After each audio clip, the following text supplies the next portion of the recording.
Sir ನಮಸ್ಕಾರ. ನಮಸ್ಕಾರ sir.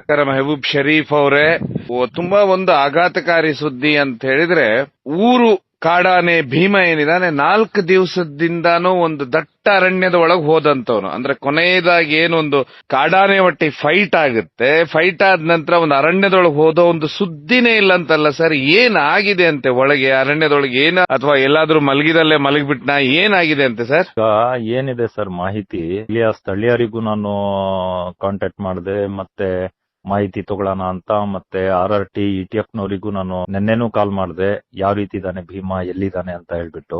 ಭಾನುವಾರದಿಂದ ಈಚೆಗಡೆ ಯಾವಾಗ ಆ ಕಾಡಾನೆ ಜೊತೆ ಫೈಟ್ ಆಯ್ತು ಅಂತ ಸ್ಥಳೀಯರ ಮಾಹಿತಿ ಏನಿತ್ತು, ಅವತ್ತು ಬೇರ್ಪಟ್ಟಿದಂತ ನಮ್ಮ ಭೀಮಾ ಕಾಡಾನೆ ಇವತ್ತು ನಿಡ್ನೂರು ಭಾಗ ಅಂತ ಬರುತ್ತೆ. ಅದು ನಡುತೊಪ್ಪು ಏನಿದೆ, ನಿಮ್ ಡ್ಯಾಮ್ ನೀರು ಏನು ಸ್ಟೋರೇಜ್ ಮಾಡ್ತಾರೆ, ಅಲ್ಲಿ ಏನಾಗಿದೆ ಅಂತ ಹೇಳಿದ್ರೆ ಒಂದ್ ಸಣ್ಣ ಒಂದ್ ಕಾಡಿದೆ, ದೊಡ್ಡ ಮಟ್ಟದ ಏನು ಅರಣ್ಯ ಅಲ್ಲ ಅದು ಬಾಳುಪೇಟೆಯಿಂದ ಅಲ್ಲಿಂದ ಒಂದು ರೈಟಿಗೆ ಬಲ್ದೆ ಕಡೆ ತಿರುಗಿದ್ರೆ ಒಂದು ದೇವಸ್ಥಾನ ಬರುತ್ತೆ. ದೇವಸ್ಥಾನದಿಂದ ಈಚೆ ಬಂದ್ರೆ ಅಬ್ನಕ್ಕೂನು ಒಂದು 4-5 ಕಿಲೋಮೀಟರ್ ಆಗುತ್ತೆ. ಬಾಳುಪೇಟೆ ಈ ಕಡೆಗೂ ಒಂದು 4-5 ಕಿಲೋಮೀಟರ್ ಆಗುತ್ತೆ. ಅದು ಸೆಂಟರ್ ಭಾಗ ಬರುತ್ತೆ. ಅದು ಆ ಕಡೆಗೆ ದಾಟಿದ್ರೆ ಹೆಚ್ಚು ಕಡಿಮೆ ಸೋಮವಾರಪೇಟೆ ಆ ಕಡೆ ಸೈಡಿಗೆ ಹೋಗ್ತಾನೆ ನಮ್ ಭೀಮಾ.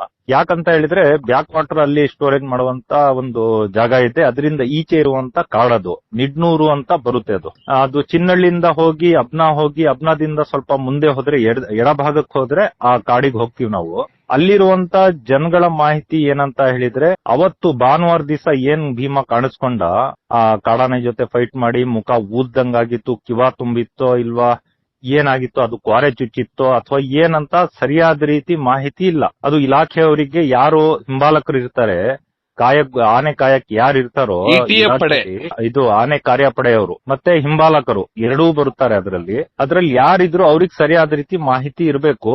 ಅವ್ರಿಗೆ ಗೊತ್ತಿರುತ್ತೆ ಈ ಅಂಶ ಏನಾಗಿರ್ಬೋದು, ಯಾತಿಗೋಸ್ಕರ ಊದಿತ್ತು ಅನ್ನೋದು ಪ್ರಶ್ನೆ. ಅದರಲ್ಲಿ ಸ್ಥಳೀಯರಿಗೆ ಹತ್ರ ಹೋಗಕ್ ಬಿಡಲ್ವೋ ಇಲ್ಲ ಜಮೀನ್ಗಳಿಗೆ ಬಂದಾಗ ನೋಡಿರ್ತಾರೆ, ಆ ವಿಡಿಯೋನು ವೈರಲ್ ಆಗಿದೆ. ಮತ್ತೆ ಅದರ ನಂತರ ಆ ಕಾಡೊಳಗ್ ಹೋಗಿದ್ ಭೀಮಾ ಇವತ್ತಿನವರೆಗೆ ಹೊರಗ್ ಬಂದಿಲ್ಲ ಅಂತ ನಿನ್ನೆ ರಾತ್ರಿನೂ ಕೂಡ ಸ್ಥಳೀಯರ ಮಾಹಿತಿ ತಗೊಂಡಿದ್ದೀನಿ. ಅದು ಕಾಣಿಸ್ತಾ ಇಲ್ಲ. ಕಾಡೊಳಗ್ ಏನಾಗಿದೆ, ಏನು ಅಲ್ಲಿ ಏನ್ ಮಾಡ್ತಾ ಇದ್ದಾನೆ, ಮತ್ತೇನಾದ್ರೂ ಬೇರೆ ಕಾಡಾನೆಗಳು ಇದ್ರಲ್ಲಿ ಇದಾವ ಇಲ್ವೋ ಅನ್ನೋದನ್ನು ಮಾಹಿತಿ ಇಲ್ಲ ಸರ್. ಯಾಕಂತ ಹೇಳಿದ್ರೆ ಮೆಸೇಜ್ ಪ್ರಕಾರ, ಮಾಹಿತಿ ಪ್ರಕಾರ ಆ ಕಾಡೊಳಗೆ ಯಾವ್ದು ಬೇರೆ ಕಾಡಾನೆಗಳು ಇಲ್ಲ ಅಂತ ಇದ್ದಾರೆ. ಆದ್ರೆ ಭೀಮಾ ಒಳಗ್ ಹೋದಾನು ಹೊರಗೇನೆ ಬಂದಿಲ್ಲ ಅಲ್ಲಿಂದ. ಭಾನುವಾರದಿಂದ ಭೀಮಾ ಕಾಣಿಸ್ಕೊಂಡಿಲ್ಲ ಯಾರಿಗೂ. ಏನ್ ಪ್ರಶ್ನೆ ಹುಟ್ಟುತ್ತಂತ ಹೇಳಿದ್ರೆ, ಏನಾಗಿದೆ ಅಲ್ಲಿ ಒಳಗಡೆ, ಭೀಮನ ಸ್ಥಿತಿ ಏನಿದೆ ಇವಾಗ, ಅವನ ಒಂದು ಮುಖ ಅಷ್ಟು ಗಾಯ ಆಗಿತ್ತು, ಆ ಕಾಡಾನೆ ಗುದ್ದಿದ ಮೇಲೆ ಆ ಗಾಯ ಏನು ಹೆಚ್ಚಾಗಿದೆಯೋ, ಏನಾಗಿದೆ ಅನ್ನೋದೇ ಒಂದು ಮಾಹಿತಿ ಕೊರತೆ ಇದೆ ಸರ್. ಊರು ಕಾಡಾನೆ ಅಂತಾರೆ, ಯಾಕಂದ್ರೆ ಆ ಭಾಗದಲ್ಲಿ ಮೊದಲು ಒಂದು ಮತ್ತೂರು ಆನೆ ಅಂತಿತ್ತಂತಲ್ಲ ಸರ್, ಅದೇ ನಿಮಗ್ ಗೊತ್ತಾ? ಅದೇನಾದ್ರೂ ಕಾರ್ಯಾಚರಣೆ ನೋಡಿದ್ರ? ಮತ್ತೂರು ಅನ್ನೋದು ಭೀಮನ್ ಟೈಪ್ ಅಲ್ಲೇ ಇತ್ತು, ಗಾತ್ರದಲ್ಲಿ ಅದೇ ಟೈಪ್ ಅಲ್ಲಿ, ಅಷ್ಟೇ ಒಂದು ದೇಹದ ಆಕಾರ ಅದೇ ರೀತಿ ಇತ್ತು, ಕ್ವಾರೆನು ಚೆನ್ನಾಗಿತ್ತು. ಮತ್ತೆ ಆ ಆನೆನು ಕೂಡ ಈ ಸುಮಾರು 2 ಜನನ ಅದು ಕೊಂದಿತ್ತು ಅಂತ ಹೇಳ್ಬಿಟ್ಟು, ಮತ್ತೆ ಎಲ್ಲ ಚಿನ್ನಳ್ಳಿ ಭಾಗ ಮತ್ತೆ ಬಾಳುಪೇಟೆ ಮತ್ತೆ ಆ ನಿಡ್ನೂರು ಆ ಭಾಗದಲ್ಲಿ ಓಡಾಡ್ಕೊಂಡಿದ್ದಂತಹ ಕಾಡಾನೆ ಅದು. ಅದನ್ನ ಕಾರ್ಯಾಚರಣೆ ಮಾಡ್ತಾರೆ. ಕಾರ್ಯಾಚರಣೆ ಮಾಡಿದಾಗ ಅಭಿಮನ್ಯು ಅಂಡ್ ಟೀಮ್ ಬರುತ್ತೆ. ಆಗ ಅಭಿಮನ್ಯುಗೂ ಮದ ಇರುತ್ತೆ. ಆ ಟೈಮಲ್ಲಿ ಆ ಕಾಡಾನೆನ ಕಾರ್ಯಾಚರಣೆ ಮಾಡಿ ತಗೊಂಡೋಗಿ ರೇಡಿಯೋ ಕಾಲರ್ ಅಳವಡಿಸಿ ಕಾಡಿಗೆ ತಗೊಂಡೋಗಿ ಬಿಡ್ತಾರೆ. ಬಿಟ್ಟ ನಂತರ ಅದು ಅಲ್ಲಿ ಜೋಳದ ಹೊಲಗಳು ಅಲ್ಲಿ ಇಲ್ಲಿ ಅಂತ ಹೋದತ್ತೆ ವಿದ್ಯುತ್ ತಂತಿಗೆ ಸಾವನ್ನಪ್ಪುತ್ತೆ. ಅದೇ ಬಂಡೀಪುರ ಮಲೆ ಮಹದೇಶ್ವರ ಬೆಟ್ಟದಿಂದ ಅಲ್ಲೇ ಬಿಟ್ಟಿದ್ದು. ಅಲ್ಲಿ ಸುತ್ತಮುತ್ತ ಹೊಲ ಇದಕ್ಕೂ ಅಲ್ಲೂ ಓಡಾಡ್ತಾ ಇತ್ತು ಆ ಕಾಡಾನೆ. ಅಲ್ಲಿ ಓಡಾಡ್ತಿದ್ದಂತ ಮಾಹಿತಿನೂ ಕೂಡ ಬಂದಿತ್ತು, ರೇಡಿಯೋ ಕಾಲರ್ ಅಳವಡಿಕೆ ಮಾಡಿ ಬಿಟ್ಟಿದ್ರು. ಅದಕ್ಕೆ ಎಲ್ಲಿ ಹೋದ್ರು ಗೊತ್ತಾಗೋದು ಇಲಾಖೆಯವರಿಗೆ ಅದೆಲ್ಲಿದೆ ಏನು ಅಂತ ಹೇಳ್ಬಿಟ್ಟು. ಅಂತ ಸಂದರ್ಭದಲ್ಲಿ ವಿದ್ಯುತ್ ತಂತಿ ಸ್ಪರ್ಶನೆ ಕೊಟ್ಟು ಅದು ಸಾವಾಯ್ತು ಅಂತ ಹೇಳ್ಬಿಟ್ಟು ಎಲ್ಲ ನಾವು ನೋಡಿದೀವಿ. ಹೊಲ ಟೈಪ್ ಅಲ್ಲಿ ಇರುತ್ತೆ ಸರ್ ಅದು ತಂತಿಗಳು ಕೆಳಗಡೆನೆ ಹಾದೋಗಿರ್ತವೆ. ಅದು ಸಣ್ಣ ಜಾಗ ಇದೆ. ಆ ಆನೆ ಹೈಟ್ ಇತ್ತು, ಒಂದ್ ಲೆವೆಲ್ ಹೈಟ್ ಇತ್ತು. ಇಲ್ಲ ಏನಂತ ಹೇಳ್ತಾರೆ, ಇಲಾಖೆ ಮಾಹಿತಿ ಪ್ರಕಾರ ತಂತಿ ತಾಗ್ಬಿಟ್ಟು ಕರೆಂಟ್ ಶಾಕ್ ಆಗಿ ಅದು ಸಾವಾಯ್ತು ಅಂತ ಹೇಳ್ಬಿಟ್ಟು ಅದು ಮಾಡಿದ್ರೆ. ಅವಾಗೆಲ್ಲ ಅದು ಎಲ್ಲಾ ವಿಡಿಯೋಗಳು ಬಂತು, ನ್ಯೂಸ್ ಚಾನೆಲ್ಗಳಲ್ಲೂ ಬಂತು, ಎಲ್ಲ ಬಂತು. ಮತ್ತೂರ್ ಅನ್ನೋದು ಆನೆ ತುಂಬಾ ಒಳ್ಳೆ ಆನೆ, ಒಳ್ಳೆ ಕಟ್ಮಸ್ತಾದಂತ ಆನೆ, ಚೆನ್ನಾಗಿತ್ತು ಆನೆ. ಅದನ್ನ ಆ ರೀತಿ ಆಯ್ತು ಅದರ ಒಂದು ಕತೆ. ಅಲ್ಲ, ಕಾರ್ಯಾಚರಣೆನೂ ದೊಡ್ಡ ಮಟ್ಟದಲ್ಲಿ ಆಯ್ತಾ ಇವ್ರೆ? ಅದು ದೊಡ್ಡ ಮಟ್ಟದಲ್ಲಿ ಆಯ್ತು ಸರ್. ಮತ್ತೂರು ಅನ್ನೋದು ಸರಿಯಾದ ರೀತಿ ಇತ್ತು ಸರ್ ಆನೆ. ಅದು ತುಂಬಾ ಚೆನ್ನಾಗಿತ್ತು ನೋಡಕ್ಕೂನು. ಆ ವಿಡಿಯೋನು ನನ್ನ ಹತ್ರ ಇದೆ. ಒಂದ್ಸತಿ ಅದು ಓಡಾಡುವಂತ ಜಾಗದಲ್ಲಿ ಸಕಲೇಶ್ಪುರ ಭಾಗದ ಕಡೆ ಬಂದಾಗ ಒಂದು ಮೊಬೈಲ್ ಕ್ಯಾಮೆರಾ ಆನ್ ಮಾಡ್ಬಿಡ್ತಾರೆ. ಆ ಆನ್ ಮಾಡ್ಬಿಟ್ಮೇಲೆ ಬೆರೆಸ್ಕೊಂಡ್ ಬಂದಂತ ಆ ಕಾಡಾನೆ ಆ ಮೊಬೈಲ್ ಗಿಡದ ಬಡ್ಡೆ ಇಟ್ಟಿದ್ನ ನೋಡ್ಬಿಟ್ಟು ಬಂದು ತುಣ್ದ್ ಹೋಗುತ್ತೆ. ಓ, ಅಷ್ಟು ಚಾಣಕ್ಯ ಇರುವಂತಹ ಕಾಡಾನೆ. ಮತ್ತೆ ಏನಂತ ಹೇಳಿದ್ರೆ ಅದಕ್ಕೆ ಮೊಬೈಲ್ ರಿಂಗ್ ಆಗಿರೋ ಕರಡಿ ಆನೆಕ್ಕಿಂತ ಭಾರಿ ಒಂದು ಚಾಣಕ್ಯತನ ತುಂಬಾ ಇತ್ತು ಸರ್. ಅದು ಕರಡಿ ಆನೆಕ್ಕಿಂತ ತುಂಬಾ ಶಾರ್ಪ್ ಆಗಿತ್ತು. ಶಾರ್ಪ್ ಆಗಿತ್ತು ಅದು. ಯಾಕಂತ ಹೇಳಿದ್ರೆ ಮೊಬೈಲ್ ಸರ್ ಗಿಡದ ಬಡ್ಡೆ ಇಟ್ಟಿದ್ದು, ಕಾಫಿ ಗಿಡದ ಬಡ್ಡೆ ಇಟ್ಟಿದ್ನ ಸೊಂಡ್ಲಲ್ಲಿ ಬಂದ್ ಮೂಸ್ಬಿಟ್ಟು ಅದನ್ನ ತುಣ್ದ್ ಹಾಕುತ್ತೆ. ಅದು ರೆಕಾರ್ಡ್ ಆಗಿದೆ ವಿಡಿಯೋ, ಅದನ್ನು ನನ್ನ ಹತ್ರ ಇದೆ. ಅದ್ರ ನಂತರ ಮೊಬೈಲ್ ಬಂದ್ ಪುಡಿ ಪುಡಿ ಮಾಡಿ ಹೋಗುತ್ತೆ ಅದು. ಮತ್ತೂರು ಅನ್ನೋದು ಅಷ್ಟೊಂದು ಶಾರ್ಪ್ ಇರುವಂತ ಆನೆ ಅದು. ಅಂದ್ರೆ ಇವತ್ ಕಳ್ಕೊಂಡಿದೀವಿ ಅದಕ್ಕೆ ನಾವು. ಅದೊಂದು ದುಃಖ ಇದೆ. ಪ್ರಾಣಿಗಳು ಆತರ ಆನೆಗಳನ್ನ ಪಳಗಿಸ್ಬೇಕಿತ್ತು, ಆತರ ಮೈಂಡ್ ಇಡುವಂತ ಅಂತಹ ಆನೆ ಸಂತತಿ ಮುಂದೆ ಅದರ ಮಕ್ಕಳು ಅದೇ ರೀತಿ ಹುಟ್ಟುತ್ತಾ ಇದ್ರು. ಆತರ ಒಂದು ಅನಿಸುತ್ತೆ. ಮತ್ತೆ ಅದಕ್ಕೆ ಕಳ್ಕೊಂಡಾಯ್ತು ಈಗ ನಾವು. ಮತ್ತೆ ಇನ್ನೊಂದು ನಾವು ಕಳ್ಕೊಂಬಾರದು ಅನ್ನೋದೇ ನಮ್ಮ ಎಲ್ಲ ಅಭಿಪ್ರಾಯ ಸರ್. ಯಾಕಂತ ಹೇಳಿದ್ರೆ ಇವತ್ತು ನೋಡ್ತಾ ಇರ್ಬೋದು ನೀವು.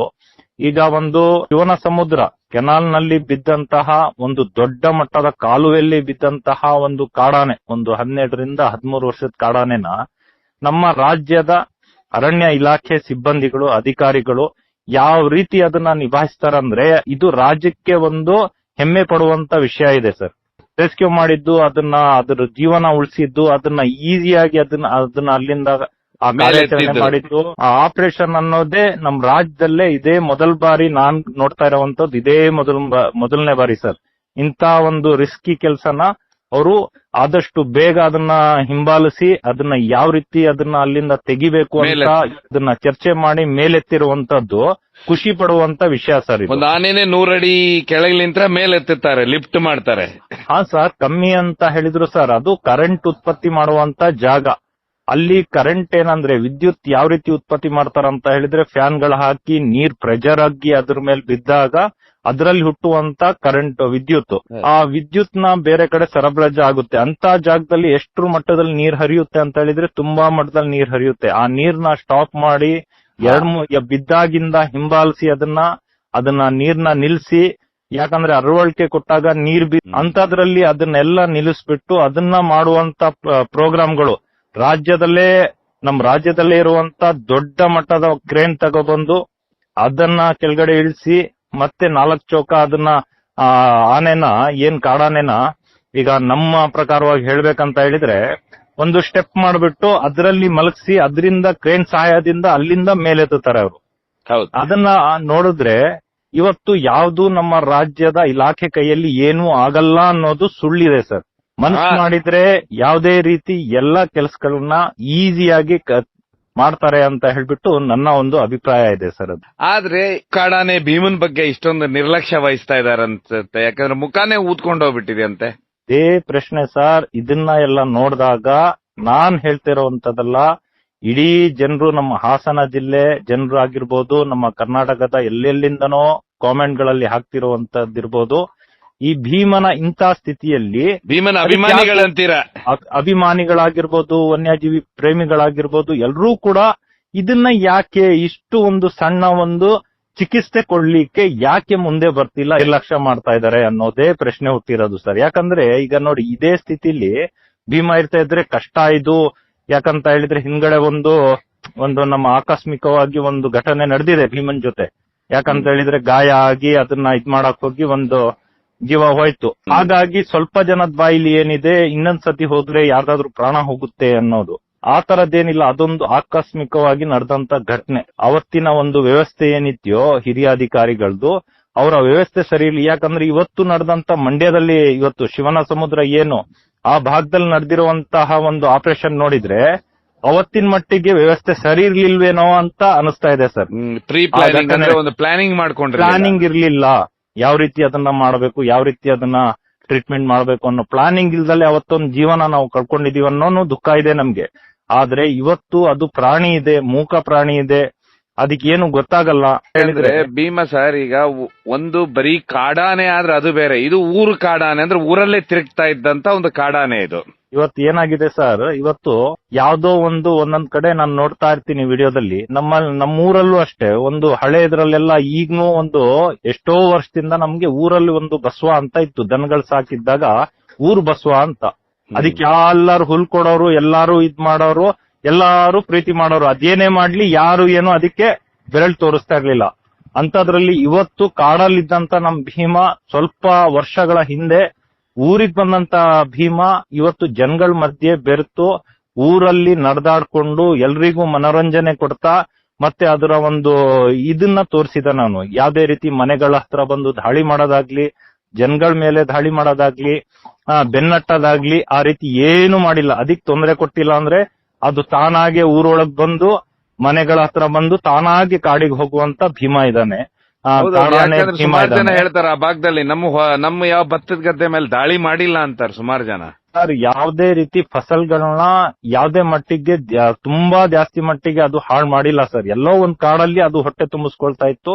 ನಾಡಿಗ್ ಬಂದ್ರು ಏನಾದ್ರೂ ಒಂದ್ ಬೆಳ್ದಿದ್ರು ಬಾಳೆ ಇದ್ರೆ ಬಾಳೆನೂ ಸಹ ಮುರಿತಿರ್ಲಿಲ್ಲ ಸರ್. ಸೀದಾ ರಸ್ತೆಲೇ ಹೋಗೋನವನು. ಯಾವ್ದೇ ರೀತಿ ಮನೆಗಳ ಹತ್ರ ಎಲ್ಲ ದಾಳಿ ಮಾಡ್ತಾ ಇರ್ಲಿಲ್ಲ. ಏನಾದ್ರೂ ಬಾಯಾರಿಕೆ ಆದ್ರೆ ನೀರ್ಗಳಿಟ್ಟಿದ್ರೆ ಅದನ್ನ ಕುಡಿಯೋನು, ಟ್ಯಾಂಕಿಗಳಿದ್ರೆ ಅದರಲ್ಲಿ ಕುಡ್ಕೊಂಡು ಅದ್ರ ಪಾಡಿಗೆ ಅದು ಹೋಗೋದು. ಅಂತದ್ರಲ್ಲಿ ಇವತ್ತು ಭೀಮನ ಒಂದು ಸ್ಥಿತಿಗೆ ಇವತ್ತು ಯಾಕೆ ಅರಣ್ಯ ಇಲಾಖೆಯವರ ಮನ್ಸಲ್ಲಿ ಏನಿದೆ, ಅದು ಅದೇ ರೀತಿ ಗುಣ ಆಗುತ್ತೆ ಅನ್ನೋ ಒಂದು ಹಠ ಇದೆಯೋ, ಆ ಜನಗಳು ಇವತ್ತು ಕೇಳ್ತಿರೋಂತ ಪ್ರಶ್ನೆಗೆ ಉತ್ತರನೂ ಸಿಗ್ತಾ ಇಲ್ಲ. ಒಂದು ಭೀಮ ಇವಾಗ ಎಲ್ಲಿದ್ದಾನೆ ಅನ್ನೋದು ಮಾಹಿತಿ ಕೊಡ್ತಾ ಇಲ್ಲ. ಅವನ ಸ್ಥಿತಿ ಏನಿದೆ ಅಂತಾನು ಇವತ್ತು ಅಧಿಕಾರಿಗಳೇ ಹೇಳ್ಬೇಕಾಗಿದೆ ಸರ್. ಇಟಿಎಫ್ನವರಾಗಿರ್ಬೋದು, ಆನೆ ಕಾರ್ಯಪಡೆ ಅವರು ಆಗಿರ್ಬೋದು, ಅರಣ್ಯ ಇಲಾಖೆಗೆ ಸಂಬಂಧಪಟ್ಟಂತಹ ಒಂದು ಈ ನಮ್ಮ ಭೀಮನಿಗೆ, ಈ ಕಾಡು ಪ್ರಾಣಿಗೆ ಇವತ್ತು ಇಲಾಖೆಯವರು ಅವನ ಸ್ಥಿತಿ ಹೇಗಿದೆ ಇವಾಗ ಅನ್ನೋದು ಒಂದು ಮಾಹಿತಿ ಬಿಡುಗಡೆ ಮಾಡ್ಬೇಕಂತಾನು ನಾನು ಹೇಳ್ತೀನಿ.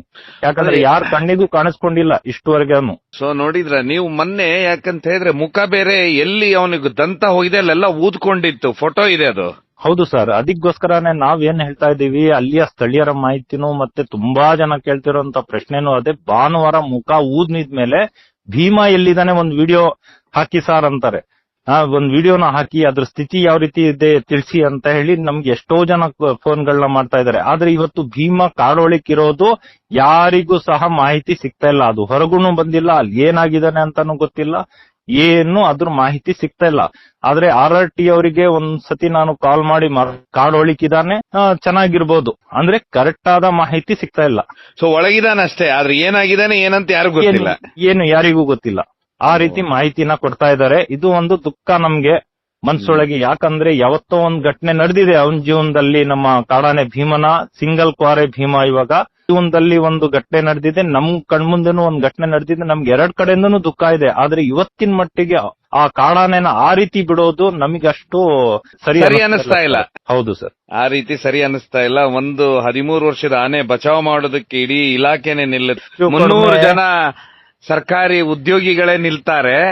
ಹೌದು ಸರ್, ಒಂದ್ ಆನೆನ ಉಳಿಸೋದಕ್ಕೆ ಆದ್ರೆ ಭೀಮನಿಗೆ ಒಂದು ಒಳ್ಳೆ ಟ್ರೀಟ್ಮೆಂಟ್ ಕೊಟ್ರೆ ಏನಾದ್ರೂ ರಿಕವರ್ ಆಗ್ತಾನ ಅನ್ನುವಂಥದ್ದು. ಯಾಕಂದ್ರೆ ಭೀಮನ್ಗೆ ಆಲ್ರೆಡಿ ವಯಸ್ಸು ಆಗಿದೆ. ಹೌದು ಸರ್, ಇದೆಲ್ಲದಕ್ಕಿಂತ ಹೆಚ್ಚಾಗಿ ಜನಾನೇ ಅದಕ್ಕೆ ಎಲ್ಲ ಭತ್ತ ಬಾಳೆ ಎಲ್ಲ ಕೊಡ್ತಾ ಇದ್ರ ಅನ್ನುವಂಥದ್ದು ಇದೆ. ನೀವು ನೋಡಿದ್ರೆ ಬಾಳೆ ಭತ್ತ ಎಲ್ಲ ಕೊಡ್ತಾ ಇದ್ರಂತೆ ಊರಿಗೆ ಹೋದಾಗ. ಹೌದು ಸರ್, ಅದಕ್ಕೆ ಕಬ್ಬ ಆಗಿರ್ಬೋದು, ಇದಾಗಿರ್ಬೋದು ಎಲ್ಲಾ ಕೊಡ್ತಾ ಇದ್ರು. ಮೊನ್ನೆ ಆ ಕಾಲುವೆಯಲ್ಲಿ ಬಿದ್ದಂತ ಅಷ್ಟು ಅಡಿ ಕಂದಕಕ್ಕೆ ಬಿದ್ದಂತ ಕಾಡಾನೆಯನ್ನೇ ಸ್ಥಳೀಯರು ಅವತ್ತು ಅಲ್ಲಿ ಅದಕ್ಕೆ ಅದು 3 ದಿವಸ ಕಾಲ ಅಲ್ಲಿ ಕೆನಾಲ್ ನಲ್ಲಿ ಬಿದ್ದಿರೋಂತದ್ದು. ಅಲ್ಲಿಯೂ ಕೂಡ ಫುಡ್ ಕೊಟ್ಟಿದ್ದಾರೆ ಜನ. ಕಾಡು ಪ್ರಾಣಿಗಳ ದ್ವೇಷ ಯಾರು ಮಾಡ್ತಾ ಇಲ್ಲ ಸರ್. ಇವತ್ತು ಕಾಡು ಪ್ರಾಣಿಗಳಿಗೆ ಪ್ರೀತಿ ಮಾಡೋರೆ, ವನ್ಯಜೀವಿ ಪ್ರೇಮಿಗಳೇ ಎಲ್ರು ಇದಾರೆ. ರೈತರು ಸಮೇತ ಅಂತವ್ರೆ ಇದಾರೆ. ಯಾಕಂದ್ರೆ ಕಬ್ಬು ಹಾಕ್ತಾ ಇದಾರೆ ಅಂತ ಹೇಳಿದ್ರೆ ಅವ್ರು ಒಬ್ರು ರೈತಾನೆ ತಗೊಬಂದು ಅಲ್ಲಿ ಅದೇ ಹೊಟ್ಟೆ ತುಂಬಿಸ್ತಿರೋದು. ಇವತ್ತು ನಾಡಿಗೆ ಬಂದು ತಿಂತಿರುವಂತದ್ದು ಕಾಡು ಪ್ರಾಣಿಗಳು ರೈತನ ಒಂದು ಆಹಾರನೇ, ರೈತ ಬೆಳೆದಿರುವಂತ ಫುಡ್ಡೇ ಸರ್. ಇವತ್ತು ಆ ಕಾಡು ಪ್ರಾಣಿಗೆ ಇವತ್ತು ಇಲಾಖೆ ಯಾಕೆ ನಿರ್ಲಕ್ಷ್ಯ ಮಾಡ್ತಾ ಇದೆ? ಇವತ್ತು ಯಾರು ದ್ವೇಷನೂ ಮಾಡ್ತಾ ಇಲ್ಲ, ಯಾರ ಬಗ್ಗೆನೂ ದೂರ್ತಾ ಇಲ್ಲ. ಇವತ್ತು ಮನಸ್ಸು ತೊಟ್ರೆ ಇದಕ್ಕೆ ಎಷ್ಟೊತ್ತು ಸರ್ ಚಿಕಿತ್ಸೆ ಕೊಡಕ್ಕೆ, ಒಂದು ಫಸ್ಟ್ ಟ್ರೀಟ್ಮೆಂಟ್ ಅದ್ರ ಸ್ಥಿತಿ ನೋಡ್ಬಿಟ್ಟು ಅದನ್ನ ಒಂದು ಮಾಧ್ಯಮದ ಮುಖಾಂತರ ಅವ್ರು ತಿಳಿಸುವಂತ ಕೆಲಸನ ಮಾಡ್ಲಿ ಸರ್. ಸರಿ ಸರ್, ನೋಡುವ ಇವತ್ತಾದ್ರೂ ಏನ್ ಮಾಡ್ತಾರೆ. ಭೀಮನ ಸುದ್ದಿ ಕಾಡಿನಿಂದ ಹೊರಗೆ ಬರ್ತಾನೆ ಅಥವಾ ಕಾಡಿನಲ್ಲಿ ಏನಾಗಿದೆ ಅಂತ ಗೊತ್ತಿಲ್ಲ. ನಾಡು ಕಾಡಾನೆ ಭೀಮನ ಪರಿಸ್ಥಿತಿ ಇವತ್ತು ಹೇಗಿದೆ ಅಂತ ಹೇಳಿ ನಾವು ಈ ಒಂದು ಇದನ್ನ ಈಗ ಪ್ರಕಟ ಮಾಡುವ. ಆನಂತರ ಏನ್ ಬರುತ್ತೆ ಸುದ್ದಿ ಅಂತ ನೋಡುವ. ತಾವು ದಯವಿಟ್ಟು ಅಲ್ಲಿ ಕಾಂಟ್ಯಾಕ್ಟ್ ಇದು ಮಾಡಿ ಸರ್. ನಾನು ಮಾಹಿತಿ ತಗೊಳ್ತಾನೆ ಇದ್ದೀನಿ ಸರ್. ಯಾವ್ದೇ ರೀತಿ ಸರಿಯಾದ ಮಾಹಿತಿ ಸಿಗ್ತಾ ಇಲ್ಲ ಸರ್. ಭೀಮನ ಒಂದು ಫೋಟೇಜ್ ಆಗ್ಲಿ ವಿಡಿಯೋ ಆಗ್ಲಿ ಯಾವ್ದು ಸಿಗ್ತಾ ಇಲ್ಲ. ಆದಷ್ಟು ಪ್ರಯತ್ನ ಪಟ್ಟು ನಾನು ಒಂದು ಕೇಳಿ ನೋಡ್ತೀನಿ ಸರ್. ಸ್ಥಳೀಯ ಆರೋಗ್ಯ ಆಗಿರ್ಬೋದು, ಇಲ್ಲ ಸ್ಥಳಕ್ಕೆ ನಾನು ಹೋಗುವಂತ ಕೆಲಸನೂ ಮಾಡ್ತೀನಿ ಸರ್. ಧನ್ಯವಾದ ಮೆಹಬೂಬ್ ಶರೀಫ್ ಅವರೇ.